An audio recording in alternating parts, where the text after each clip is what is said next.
two things can be true at the same damn time.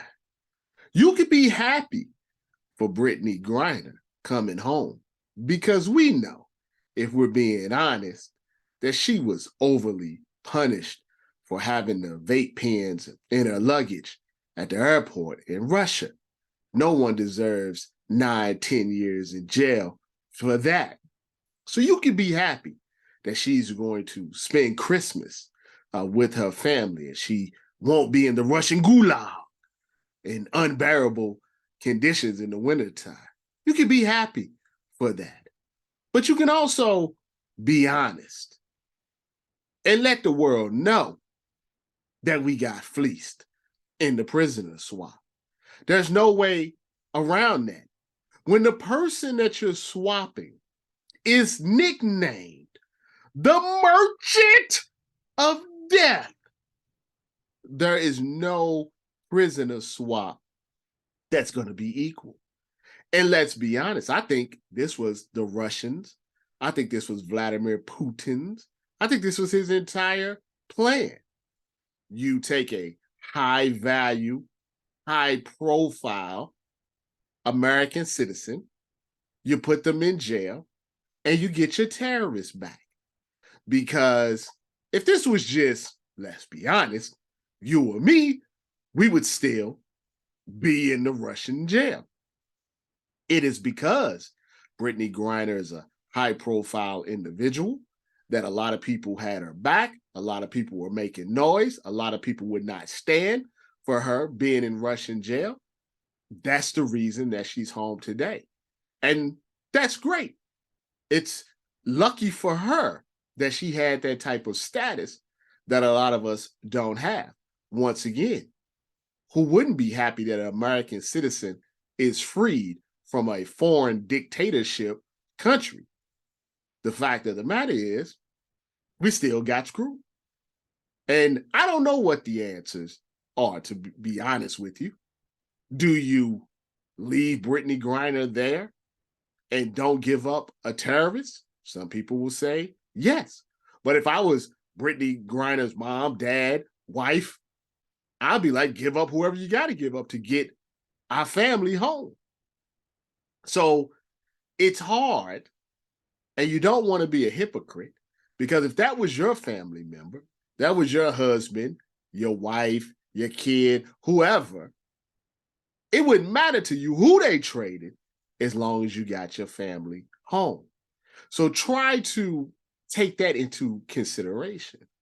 Now, as far as the Marine, Whelan, that we decided not to trade for the Merchant of Death, you really have to be, once again, you got to be honest. If you're the American government, and let's just be honest, and they were in that room and they were trying to consider, who do we want to bring back, Brittney Griner or Paul Whelan? They thought to themselves, and they had to, because we're talking reality. I don't sugarcoat things. This is reality. They thought to themselves, which would get the least blowback. If we could only bring one home, who was going to give us the least blowback? What would be the worst the best PR outcome of this? What can we handle? What can we not handle? Then they made that decision. Because if it was Paul Whelan in that picture behind me getting on that jet, you can only imagine what the media would be talking about right now. And don't get me wrong, there's a lot of people that say, hey, that's not fair. It's not fair. Paul Whelan has been there longer. If you're going to trade, someone called the Merchant of Death, some people feel like you should do it for a Marine, no matter what his record was in the Marines. These are nuanced conversations, not conversations that you can have on Twitter. That's what Mekhi Parsons found out very clearly. These are not conversations that you can have on social media. You know the reason why? Because everything is not black or white. There's a lot of gray. And sometimes, as I stated from the beginning, 2 things or 3 things, 4 things can all be right. It's right to get Brittney Griner home. It's right to believe that we got the bad end of the trade. It's right to believe that Russia has been moving the chess pieces in the chessboard better than us.